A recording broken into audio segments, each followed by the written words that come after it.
ఈరోజు ఒక ప్రత్యేకమైన దినం. ఈ దినాన్ని ఏమంటారు అని అంటే మట్టల ఆదివారం అంటారు. ఈ మట్టలు దేన్ని చూపిస్తాయి అని అంటే విజయాన్ని చూపిస్తాయి.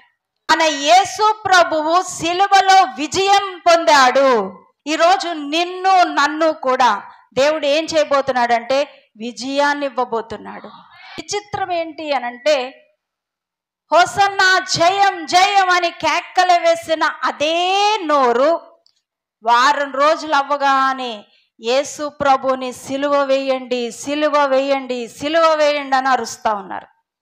అదే నోరు, అదే ప్రజలు. అంటే చూడండి, మనుషులు ఎంత త్వరగా మారిపోతున్నారు. మనుషుల యొక్క స్వభావం మారిపోతుంది. అవసరానికి తగినట్టుగా మారిపోతూ ఉంటాడు. మార్కు సువార్త 11వ అధ్యాయం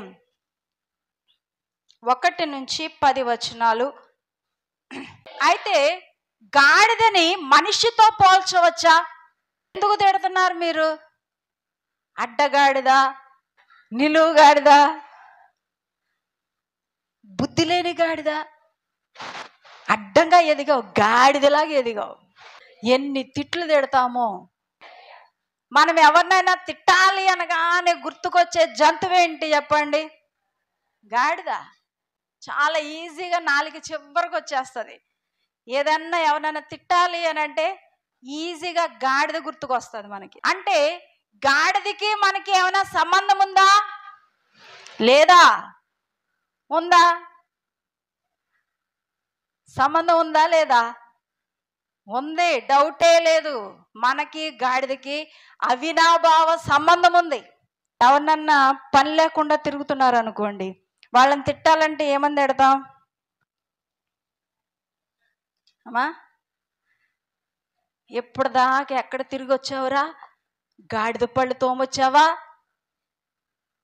ఏ పళ్ళు అంట? గాడిద పళ్ళు తోమొచ్చావా అని అడుగుతారు. అంటే గాడిదకి మానవునికి 100% పోలికలున్నాయి. ప్రభు ఒక అద్భుతమైన సత్యాన్ని చెప్తున్నాడు. ఏమని అనంటే, ఎద్దు తన కామందును ఎరుగును, గాడిద సొంత వాని దొడ్డి తెలుసుకొనును, నా ప్రజలు నన్ను ఎరుగక ఉన్నారు. గాడిద గొప్పదా? మనిషి గొప్పడా? యేసు ప్రభు ఏమంటున్నాడు? గాడిద సొంత వాని దొడ్డి తెలుసుకుంటది, కానీ నా ప్రజలు నన్ను ఎరగట్లేదు. అంటే ఇప్పుడు ఎవరు గొప్పోళ్ళు? గాడిదే గొప్పది. మనం గాడిద కన్నా హీనంగా ఉన్నాం, కానీ గాడిదతో పోల్చుకొని తిట్టుకుంటున్నాం. దానికి కూడా సరిపోం మనం. 4-6 వచనాలు. దానికి ఎవరున్నారు అనంటే యజమానుడు ఉన్నాడు. ఏమంటున్నాడు? ఏం చేస్తున్నారు? ఎందుకు ఇప్పుతున్నారు?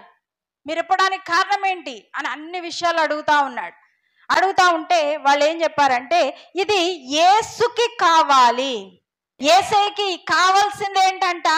గాడిదలు కావాలి. యేసయ్యకి గాడిద స్వభావం ఉన్న వాళ్ళు కావాలి, గాడిద లాంటి వాళ్ళు కావాలి యేసయ్యకి. ఈరోజు యేసు ప్రభు నీతోనే స్పష్టంగా మాట్లాడుతున్నాడు.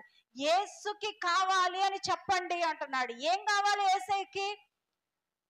గాడిద పిల్ల కావాలి. తిన్నగా గాడిద వచ్చి ఎవరి ముందు నిలబడింది?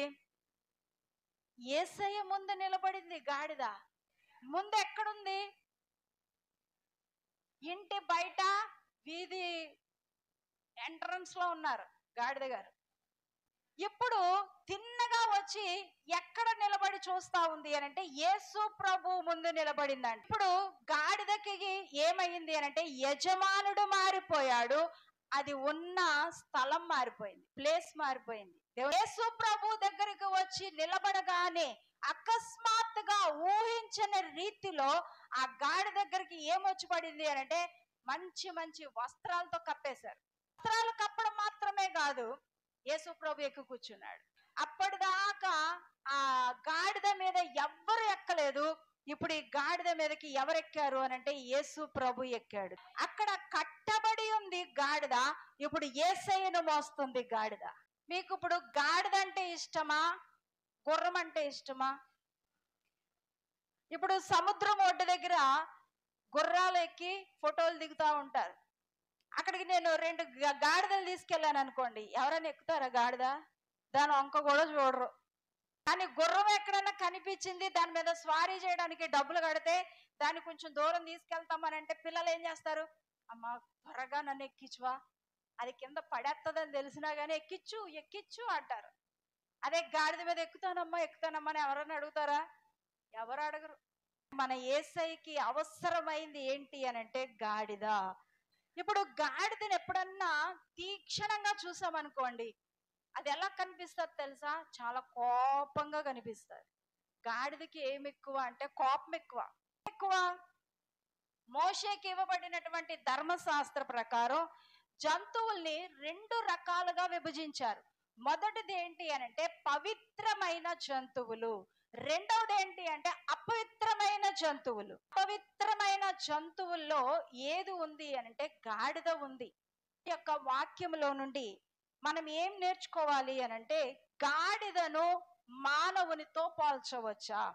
రెండవది, నువ్వు యేసుని మోయటానికి అనుకూలంగా ఉన్నావా? ఈ 2 విషయాలు మనకి చాలా అవసరం ఈరోజు. గురించి చూస్తే చూడండి, నిర్గమకాండం 23వ అధ్యాయం 5వ వచనం. గాడిద ఎప్పుడు కూడా మామూలుగా ఉండదు, దానిపైన ఏదో ఒక బరువు ఉంటుందంట. అందుకనే గాడిద మీద ఏం పెడతారంటే బరువును పెడతా ఉంటారు. గాడిద బరువు క్రింద అంటే గాడిద మీద ఏముంది అని అంటే బరువు ఉంది. మనం కూడా మన జీవితాల్లో ఈ గాడిద యొక్క స్వభావాన్ని కలిగి ఉన్నాం. మన జీవితాల్లో కూడా మనం బరువును, బాధ్యతను, ఎన్నో సమస్యల్ని, ఎన్నో భారాలను మోసుకొని వెళ్తా ఉన్నాం. కానీ గాడిదతో మానవుణ్ణి పోల్చొచ్చు. మన జీవితం కూడా అలాగే ఉంది. ఎంతో బరువుతో వస్తున్నారు మందిరానికి, ఎంతో భారాన్ని మోసుకొని వెళ్తా ఉన్నారు. ఈరోజు యేసు ప్రభు ఎంతో చక్కగా పిలుస్తున్నాడు. ఏమని పిలుస్తున్నాడు అని అంటే, భారాన్ని మోసుకొని పోతున్న సమస్త జనులారా నా యొద్దకు రండి. ఈరోజు నువ్వు ఏ భారంతో వచ్చావో, నువ్వు ఏ బరువు పెట్టుకొని వచ్చావో, ఏ సమస్యలతో అయితే వచ్చావో, దేవుడు ఆ సమస్యల్ని చూసి అంటున్నాడు, నీ భారం అంతా నా మీదే, నేను తేలిక చేస్తా. యేసు ప్రభు మనం ఏ స్థితిలో ఉన్నా మనల్ని చూసి పిలిచే దేవుడు ఆయన. గాడిద ఎలాగా అపవిత్రమైన జంతువుగా పోల్చబడ్డది అనంటే, గాడిద ఏం చేయదు అనంటే నెమరు వేయదు. నెమరు వేయని జంతువుల్ని దేనిలో పెట్టారు అంటే అపవిత్రమైన జంతువుల్లో పెట్టారు. వాటిని మనం తినకూడదు. తర్వాత ఇంకొకటి ఏంటి అనంటే దాని యొక్క కాలి గిట్టలు చీలి ఉంటాయంట. చూడండి, లేవియాకాండం 11వ అధ్యాయం 3వ వచనం. గాడిద అపవిత్రమైన జంతువులు 2 విషయాలను బట్టి చెప్పచ్చు. ఏంటి అనంటే, ఒకటి నోటి ద్వారా, అది నమరు వేయదు కాబట్టి దాని అపవిత్రమైన జంతువు అన్నాడు. రెండవది కాళ్ళు, దాని కాళ్ళు యొక్క గిట్టలు చీలి ఉండవంట. దాన్ని బట్టి కూడా ఏమంటున్నాడు అంటే ఇది అపవిత్రమైన జంతువు అంటున్నాడు. అంటే దీని అర్థం ఏంటి అనంటే గాడిద విషయంలో అపవిత్రమైంది అని చెప్పడానికి దాని యొక్క నోరు, రెండవది దాని కాళ్ళు. ఇక్కడ నేనేమంటున్నానంటే మన నోరు, మన కాలు, నోటి మాటల్లో మనం జాగ్రత్తగా ఉండాలి. మన కాళ్ళ విషయంలో మనం ఎక్కడికి నడుస్తున్నామో, ఎక్కడికి వెళ్తున్నామో ఆ విషయంలో కూడా మనం జాగ్రత్తగా ఉండాలి. ఆ 2 విషయాలను బట్టి మనల్ని కూడా దేవుడు ఎందులో పెడతాడు అనంటే అపవిత్రమైన దానిలో పెడతాడు. అవుతుందా మీకు? మన నోటి మాటలను బట్టి దేవుడు ఏం చేస్తాడంటే నువ్వు అపవిత్రమైన వ్యక్తివా, పరిశుద్ధమైన వ్యక్తివా అని లెక్క కడతాడు. నువ్వు వెళ్ళే స్థలం, నీ కాళ్ళు ఎక్కడికి పరుగులెడుతున్నాయో, ఎక్కడికి వెళ్ళడానికి ఆతృతగా పరుగులెడుతున్నావో చూస్తాడు. మందిరానికి రావడం అనేసరికి మొన్న ఫేస్బుక్ లో ఒక పోస్ట్ పెట్టారు, ఎవరో కానీ భలే పెట్టారు. మందిరానికి వెళ్ళేటప్పుడేమో తాబేలు పెట్టాడు, తిరిగి వచ్చేటప్పుడేమో చీటా, అది చాలా ఫాస్ట్ గా పరిగెడుతుంది, దాన్ని పెట్టాడు. మందిరం అయిపోయాక స్పీడ్ గా పరిగెట్టుకుంటూ వెళ్ళిపోతుంది. మందిరానికి మాత్రం తాబేలు ఎలా వెళ్తుంది? స్లోగా. చూడండి, మనం దేనికోసం మన కాళ్ళు త్వరపడుతున్నాయి. నువ్వు ఎక్కడికైనా ఫంక్షన్కి వెళ్ళాలి అని అంటే స్పీడ్గా రెడీ అయిపోతావు, అందంగా రెడీ అవుతావు. కానీ మందిరానికి రావాలి అని అనేసరికి ఎంత విచిత్రమో, టైం అవుతుందని అలాగే కూర్చుంటారు. తల్లిదండ్రులు లేకపోతే పెద్దవాళ్ళు రెడీ అవ్వు, టైం అవుతుంది అని అంటే అలాగే కూర్చొని కొంచెం ఇంకా 5 నిమిషాలు టైం ఉందనగా గబగబా అటు ఇటు గిరగిరగిర తిరుగుతూ ఉంటారు. మరి ముందంతా ఏం చేసాం? లేచిన దగ్గర నుంచి రెడీ అవ్వచ్చు కదా. పోనీ ఏమైనా అందంగా రెడీ అయిందా అంటే ముందున్నప్పుడే బాగుందనిపిస్తుంది. పోనీ ఏమైనా అందంగా తయారయ్యావా? ఏమీ లేదు. ఎప్పుడు ఉన్నా 4 గంటకులే, ఎండిపోయి జిడ్డు మొహం వేసుకొని ఉన్నా ఆ జిడ్డు మొహంతోనే వస్తావు. నువ్వెంత పౌడర్ రాసుకొని వచ్చినా ఇక్కడికి వచ్చేసరికి నా ముందు మాత్రం ఎలా కనబడుతున్నావు? అదే మొఖం, ఇంకేం తేడా లేదు. చూడండి, మనం దేనికోసం పరుగులెడుతున్నాం? దేవునికి స్తోత్రం. దాని గిట్టలు డెక్కలు చీలి ఉండవంట. అందుకే మోస్తా ఏమైపోద్ది అని అంటే గాడిద జారిపోతా ఉంటది. ఎందుకు అనంటే దాని గిట్టలకి పట్టు ఉండదు. ఇప్పుడు మొదటిగా ఏం చెప్పాను? మీ నోటి మాటల్లో జాగ్రత్తగా ఉండాలి. విస్తారమైన మాటల్లో దోషముండక మానదు. అవసరమైన మాటలు మాత్రమే మాట్లాడాలి. కొంతమంది విస్తారంగా మాట్లాడతారు. ఒక విషయం చెప్పడానికి అది అసలైంది ఎప్పుడు బయటకు వస్తుందో అర్థం కాదు. విని మనకు విసుకొచ్చేది. అసలైంది ముందు చెప్పేయమ్మా బాబు అనిపిస్తుంది. అసలైంది చెప్పరు, చుట్టూ తిప్పి ఎప్పుడుకో వస్తుంది. ఈ మాట చెప్పడానికి అమ్మ ఎంత కథ చెప్పావు అనిపిస్తుంది. విస్తారమైన మాటలు ఎక్కువగా ఎవరు మాట్లాడతారు?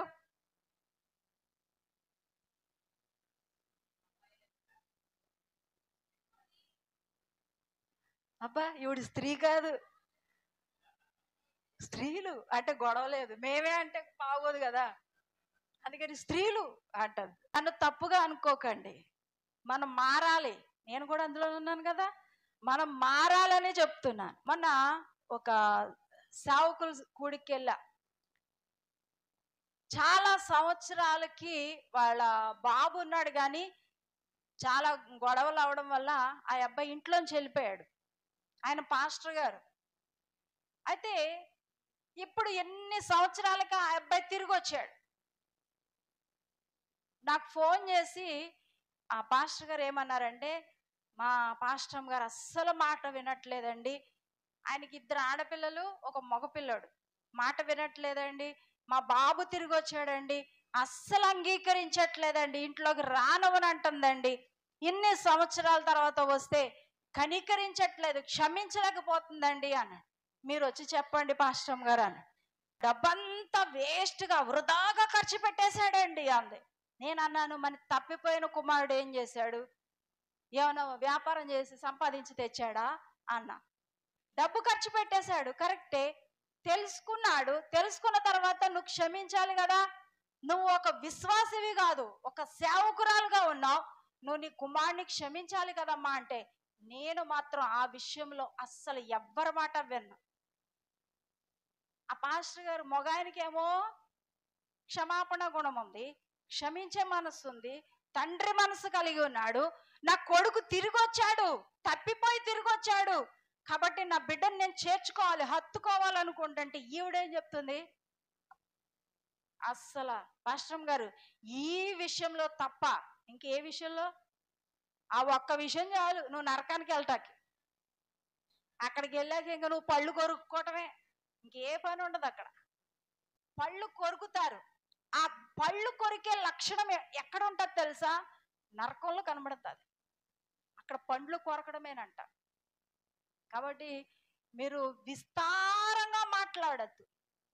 విస్తారమైన మాటల్లో ఏముంటుంది అని అంటే దోషం ఉంటుంది. తక్కువగా మాట్లాడాలి, ఆలోచించి మాట్లాడాలి. ఇష్టం వచ్చినట్లు నోరు జారిన తర్వాత మనం ఏమీ చేయలేం, మాటని వెనక్కి తీసుకోలేం. నువ్వు సారీ అని ఒక 2 అక్షరాలతో చెప్పేసావు అనుకో, సరిపోదు. నువ్వు పెదవులతో సారీ చెప్తే సరిపోదు. అది నీకు ఏదైనా ఒక వ్యక్తి గురించి తెలిసిందా, నువ్వు మౌనంగా ఉండు, ప్రార్థన చేయి. అంతేగాని బీబీసీ న్యూస్ రీడర్ లాగా ఊరంతా డప్పు కొట్టుకుంటా తిరక్కు, అది తప్పు. అది విస్తారంగా ఎవరి గురించి పక్క వాళ్ళ గురించి మాట్లాడద్దు. వాళ్ళు చెడ్డగా ఉన్నారా, దేవుడి దగ్గరికి వెళ్ళి చెప్పు. నువ్వు మంచిదానివని మాత్రం అనుకోకు, నువ్వు గొప్పదానివని మాత్రం అనుకోకు. రెండవది ఏంటి అని అంటే, దాని యొక్క కాలి గిట్టలు ఎలా ఉంటాయంట, చీలి ఉండవు. అందుకోసం అది ఏమైపోతా ఉంటదంటే, నడుస్తా బరువు మోస్తా జారిపోయి పడిపోతా ఉంటది.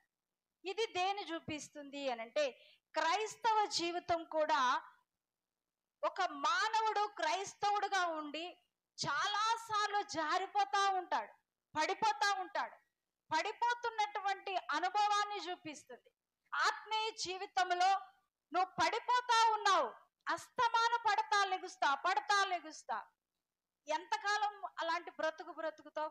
ఇది అంటున్నాడు కదా, జిగటగల దొంగ ఊబిలో నుండి నన్ను లేవనెత్తువాడు, బండ మీద నా అడుగులు స్థిరపరచువాడు. మనకి అస్తమాను జారిపోయే స్థితి, అస్తమాను పడిపోవటమే. ఒక రోజు ప్రార్థన బాగా చేసావా, రెండో రోజు ప్రార్థన ఉండదు. ఒకరోజు ఆత్మీయంగా మంచిగా ఎదిగినట్టు కనిపించిందా, ఒక వారం రోజుల తర్వాత అసలు ఆత్మీయతే లేదన్నట్టు కనబడతారు. అందుకనే గాడిదతో దేవుడు మానవుణ్ణి పోలుస్తున్నాడు. మన ఆత్మీయ జీవితం ఎప్పుడు స్థిరంగా ఉండాలి, నీ అడుగులు స్థిరంగా ఉండాలి, జారిపోకూడదు. పర్వాలేదులే, దేవుని రాకడ వచ్చే లోపల నేను నిలబడిపోతానంటే కుదరదు. చూడండి, లూకా సువార్త 14వ అధ్యాయం 5వ వచనం. గుంటలో పడిన గాడిద. ఈ గాడిద ఎవరు అని అంటే మనమే. నిజమే కదా, గాడిద గుంటలో పడిపోయిందంట. ఈరోజు మనం ఎలా ఉన్నాము అని అంటే, పాపము అనే ఊబిలో పడిపోయి ఉన్నాం. యేసయ్య మనల్ని లేవనెత్తాడు. దేవునికి గాడిద ఎలా అపవిత్రంగా జీవిస్తా ఉందో, మన జీవితాలు కూడా చాలా అపవిత్రమైన జీవితాలు. యేసు ప్రభు మన జీవితాలను వెలిగించాడు. యేసు ప్రభు మనల్ని నిలబెట్టాడు. యేసు ప్రభు మనల్ని పరిశుద్ధపరిచాడు. నువ్వు పుట్టుకతోనే పాపముతో పుట్టావు, కానీ ఈరోజు దేవుడు నిన్ను పవిత్రమైన వ్యక్తిగా, పరిశుద్ధ జనముగా దేవుడు నిన్ను నిలబెట్టాడు. ఎంత మంచి దేవుడో చూడండి. పాపముతోనే నీ తల్లి గర్భాన్ని ధరించింది, పాపముతోనే నువ్వు బయటకు వచ్చావు. కానీ దేవుడు చూసారా మిమ్మల్ని ఏమని పిలుస్తున్నాడు? పేతురు పత్రికలో పరిశుద్ధ జనము అంటున్నాడు, రాజులైన యాజక సమూహము అంటున్నాడు, దేవుని సొత్తైన ప్రజలు అని దేవుడు సంబోధిస్తున్నాడు.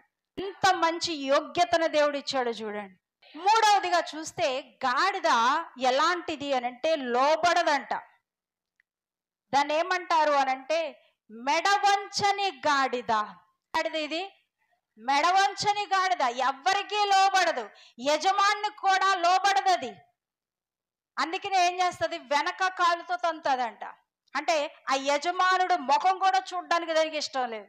చూడండి ఎంత పౌరుషం ఉందో దీనికి.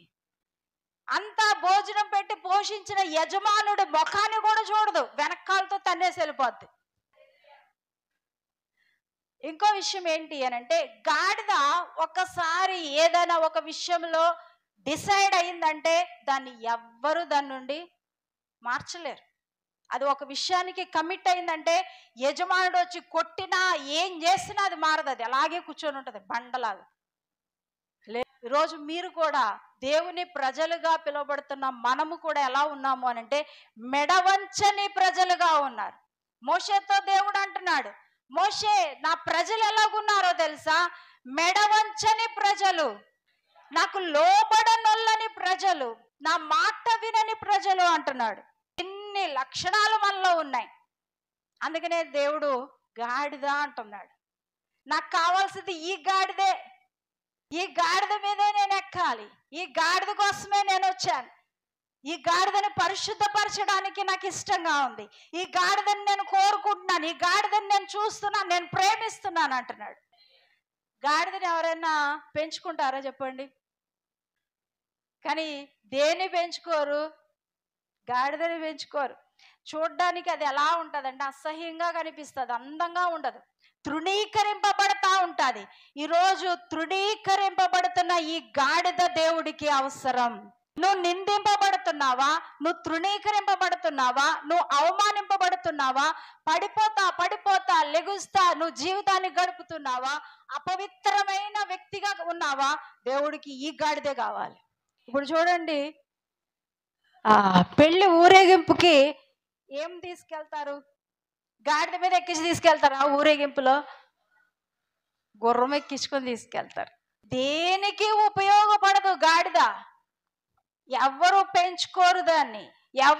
అది ఆకర్షణీయంగా ఉండదు.